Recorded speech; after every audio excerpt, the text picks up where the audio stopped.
Il est mignon. Il est mignon. Le petit mamou. Allez, calme-toi, c'est sage, hein, d'accord? Salut à toi, aujourd'hui on va parler d'un comics qui est très très bon et surtout d'un univers qui m'intéresse beaucoup. L'univers c'est Alien et le comics c'est... Papa, il n'y a pas de titre sur cette couverture, c'est dommage, c'est Alien Absolution.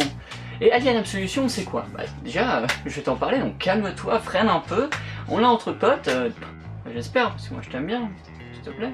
Je vais t'expliquer tout ça dans une vidéo assez courte, très très bien, et avec moi dedans. T'es prêt? On y va. Vous n'avez jamais songé à raconter vos exploits dans un bouquin? Oh, ça me tente bien, si. Mais ce qui me gêne, c'est d'avoir à éliminer tous ceux qui l'auront lu.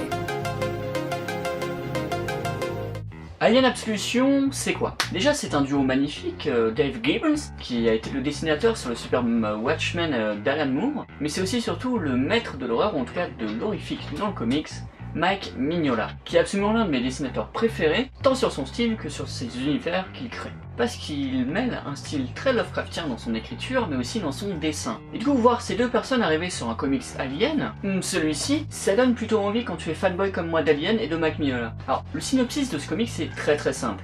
Vous ne l'avez sans doute pas remarqué, mais je ne suis pas seul. En effet, une norme passe juste à ma gauche. C'est effrayant.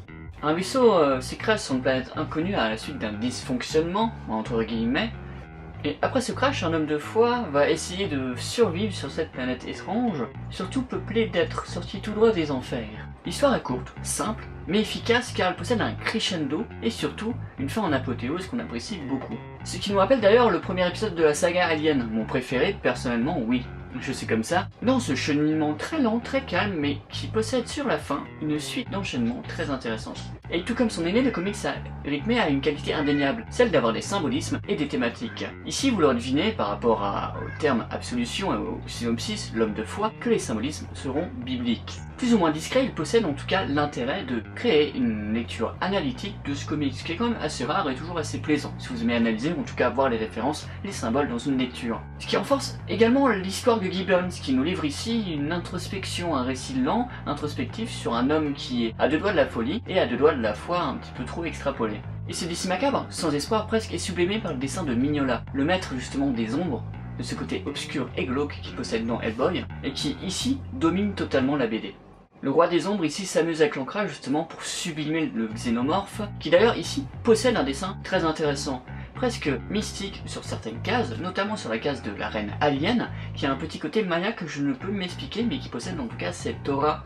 Et la qualité de ce dessin, la qualité du dessin de Mignola ressort d'autant plus sur cette version, la version en noir et blanc, qui est limitée il me semble à 400 exemplaires, qui permet justement de voir tout le jeu d'ombre qui se crée, mais également de voir à quel point il a voulu donner à ce récit un côté horrifique, magnifique. Et surtout la version noir et blanc joue d'autant plus sur l'ambiance et l'obscurité, le côté glauque que nous pourrons retrouver dans Alien 1 justement, sur ce clair-obscur que nous voyons à travers le vaisseau, etc. Du coup j'ai beaucoup apprécié cette lecture en noir et blanc, mais également en couleur, parce que la couleur, comme à son habitude, ça ravive le sourire. Mais oui, j'ai totalement les deux parce que je suis un gros fan.